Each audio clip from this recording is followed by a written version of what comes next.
भारत गौरव आचार्य श्री पुलक सागर जी गुरुदेव के प्रवचन और धार्मिक कार्यक्रम देखने एवं सुनने के लिए जिन शरणम मीडिया चैनल को अभी सब्सक्राइब करें और बेल आइकॉन पर क्लिक जरूर करें। कहते हैं बेटा पढ़ लिख कर बहुत बड़ा शहर में डॉक्टर बन गया, माँ गांव में रह रही है, सब कुछ बेच करके झाड़ू पोछा करती और एक सपना देखती कि मेरा बेटा जिस दिन डॉक्टर बन जाएगा ये बुरे दिन मेरे खत्म हो जाएंगे हमेशा को। एक दिन डॉक्टर बन गया, बेटे ने मां की सुध ना ली, शहर की हवा लग गई। एक दिन बहुत बीमार पड़ी, गांव के लोगों ने कहा कि मां तेरा बेटा डॉक्टर है, जाकर इलाज करा। उसने कहा मेरा बेटा शहर में कहां रहता है, एड्रेस मुझे नहीं मालूम है। एक मां को बेटे का पता नहीं। गांव के लोगों ने कहा बहुत बड़ा डॉक्टर है, किसी को भी पूछेगी हर कोई पहुंचा देगा। अच्छा, मेरे पास जाने के लिए पैसा नहीं है। सोचो, जिस बेटे के लिए बेटियों की हत्या करती हो उस मां के पास शहर जाने का पैसा नहीं है और बेटा बहुत बड़ा डॉक्टर है। मान्यवर, इसे कहानी मत समझना, ये घटना कभी भी तुम्हारे घर में घट सकती है, ध्यान रखिए। गांव के लोगों ने चंदा चिट्ठा इकट्ठा किया, ले मां तू शहर चले जा। जैसे ही शहर पहुंची, रेलवे स्टेशन पर उतरी, प्लेटफॉर्म से बाहर गई, ऑटो रिक्शे वाले को बोली इस डॉक्टर को जानते हो? अरे रिक्शे वाले ने कहा बूढ़ी अम्मा कौन नहीं जानता उसको, इस शहर का बहुत बड़ा डॉक्टर है, बहुत बड़ा डॉक्टर। छाती फूल गई उस मां की, मुझे वहां तक पहुंचा दो। बोले चलो, बिठाया, रिक्शे पर ले गया। मां ने अपनी पोटली में से पुराना नोट निकाला। रिक्शे वाले ने कहा नहीं, कोई बात नहीं मां जी, नहीं चाहिए मुझे पैसा, तू रख, एक दिन पुण्य का काम मुझे भी करने दे। मां ने बहुत समझाया, ले ले बेटा पैसा, मेरे पास क्या कमी है मुझे, मेरा बेटा इतना बड़ा डॉक्टर, इतनी बड़ी कोठी। आंखें फटी की फटी रह गई उस मां की। रिक्शे वाला चला गया, प्रणाम करके बेल बजाई, बेटा ने दरवाजा खोला। उसने कहा मां तू ये फटे पुराने कपड़ों में? बोले तू मेरा बेटा? देख मां कितनी बड़ी कोठी बना ली मैंने, कितना बड़ा अस्पताल है मेरा। मां के आंचल से दूध छलक आया। उसने कहा बेटा आज ये मां धन्य हो गई, तूने मेरी मेहनत सार्थक और सफल कर दी। आज मैं सब भूल गई कि मैंने एक दूसरों के कपड़े धोए हैं, झाड़ू पोछा किया है, इतना बड़ा डॉक्टर बन गया। भीतर से एक डॉक्टर और निकली। मां ने पूछा ये कौन है? बोले मां ये तेरी बहू है, शादी भी हो गई। बोले कॉलेज में साथ साथ पढ़ते थे, सब कुछ बहुत जल्दी में हो गया, हम तुझे खबर नहीं दे पाए। मां ने कहा कोई बात नहीं बेटा, तू खुश रह, ये मां का दुआएं तुझे है। कैसे आई मां?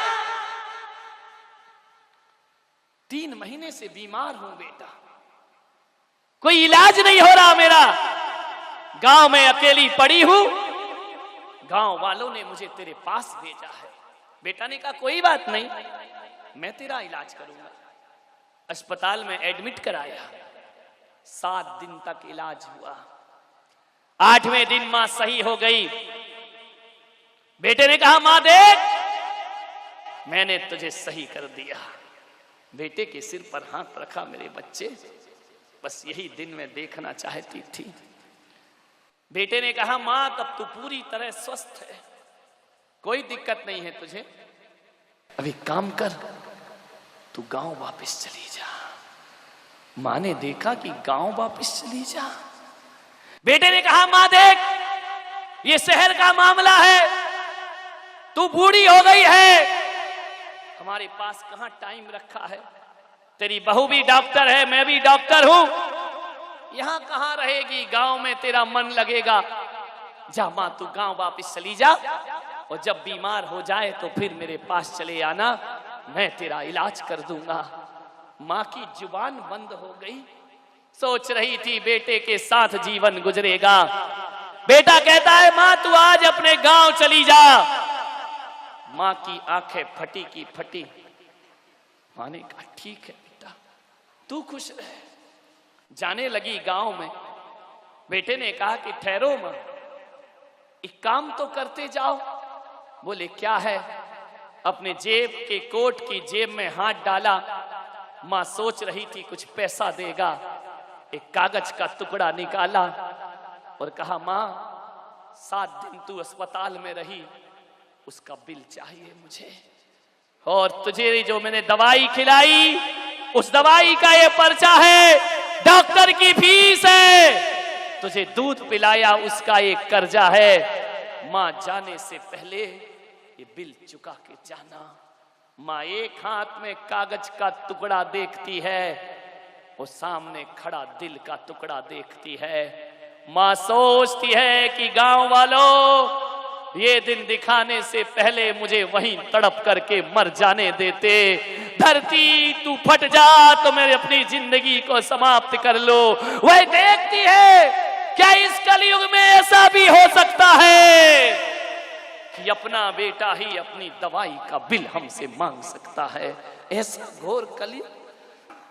ये बेटा कह रहा है दवाई का बिल चुका, ये बेटा कह रहा है दूध का बिल चुका। आंखें पत्थर आ गई उसकी, शब्द मौन है, कंठ रुंध गए उस मां के। उस मां ने थोड़ी देर अपने आप को संभाला। सीने पर बहुत दर्द पैदा हुआ, जो दर्द शायद इसे जन्म देने में भी महसूस ना हुआ होगा। अपनी ही औलाद जब उपेक्षा कर दे, झरझर आंसू उस मां की आंखों से। उस मां ने छाती में ढांढस बांधते हुए कहा बेटा, जो मां तुझे पढ़ा लिखा कर डॉक्टर बना सकती है, इस मां में इतनी ताकत है कि तेरा बिल भी चुका सकती है। ध्यान रख, एक बात याद रख बेटा, कुछ दिन की मोहलत दे दे, मेहनत मजदूरी करके मैं तुझे वचन देती हूं कि जब तक तेरा बिल ना चुका दूंगी इस तन से सांस नहीं छोड़ूंगी। ध्यान रख, मैं तेरी मां हूं और तूने बिल मांगा है तो जरूर बिल चुकाऊंगी। बाहरी नपुंसक औलाद, अपने मां बाप से दवाइयों का बिल मांगते हो, शर्म आना चाहिए तुमको। अपनी मां से कहते हो कि हमने दूध पिलाया उसका बिल दे दे, हमने फल फ्रूट्स खिलाए उसका बिल दे दे। धन्य थी वो देवी मां। अरे मां यदि अपने बेटे से कह देती कि बेटा तूने तो 7 दिन अस्पताल में रखा, मैंने 9 महीने कोख में रखा, उस बात का मुझे बिल चाहिए। है किसी औलाद के पास इतनी दौलत, तूने मुझे 1 गिलास गाय का दूध पिलाया, लेकिन मैंने तुझे आंचल का दूध पिलाया, उसका बिल चाहिए। मैंने तेरे गंदे कपड़े साफ किए, उस बात का मुझे बिल चाहिए। और मां यदि कह देती कि मैंने तेरे लिए अपनी रातों की नींद कुर्बान की है, मुझे उन रातों का बिल चाहिए। बोलिए, मैंने तेरे लिए कितने दिन भूखी रहकर गुजारे हैं, उस एक एक रोटी का मुझे बिल चाहिए। तो हिंदुस्तान के नौजवानों, मैं आपसे कहता हूं कितनी भी दौलत कमा लेना, बाजार में गाय का दूध मिलेगा, भैंस का दूध मिलेगा, लेकिन बाजार में मां का दूध नहीं बिका करता है। ध्यान रखिए, कितनी भी दौलत कमा लीजिए, अरे किसी के खजाने में इतनी दौलत नहीं कि मां के दूध का कर्ज उतार सके। एक बात ध्यान रखना, पूरे हिंदुस्तान को भी गिरवी रख दिया जाए तो भी मां के दूध का कर्ज नहीं उतारा जा सकता। मां तो मां होती है।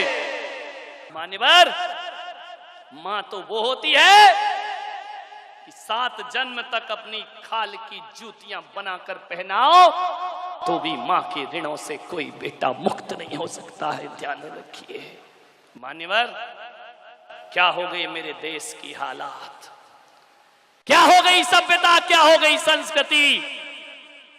ये सब ढोंग है तुम्हारा पूजा पाठ मंदिर। यदि तुमने अपने घर में गर्भपात किया है, ध्यान रखिए।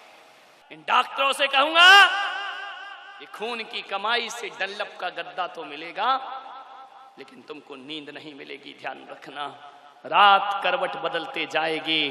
खून की कमाई से अनाज का ढेर तो लगा लोगे, भूख को तरसते रहोगे। खून की कमाई से पानी तो मिलेगा, लेकिन प्यास नहीं मिलेगी। और खून की कमाई से औलाद तो मिलेगी, लेकिन बुढ़ापे में वो भी तुम्हें धक्के मारकर किसी वृद्धाश्रम में भेज देगी। ध्यान रखिए, मेरे देश में कहा गया है खून पसीने की खाना, लेकिन खून की कमाई खाना ये मेरा देश नहीं कहा करता है। ध्यान रखिए, जो लोग गर्भपात कराते हैं उनके घर में जिंदगी भर का सूतक लगना चाहिए। गर्भपात कराने वाली को संतों को आहार देने का कोई हक नहीं हुआ करता है। गर्भपात करने वालों को इंद्राणी बनने का हक नहीं होता है। भगवान का पूजन अभिषेक करने का भी इनको हक नहीं हुआ करता है। ध्यान रखिए, ये बहुत बड़ा पाप है। आप सबने सुना, आप सबने सुना। अनुग्रहित हूं। जय मां।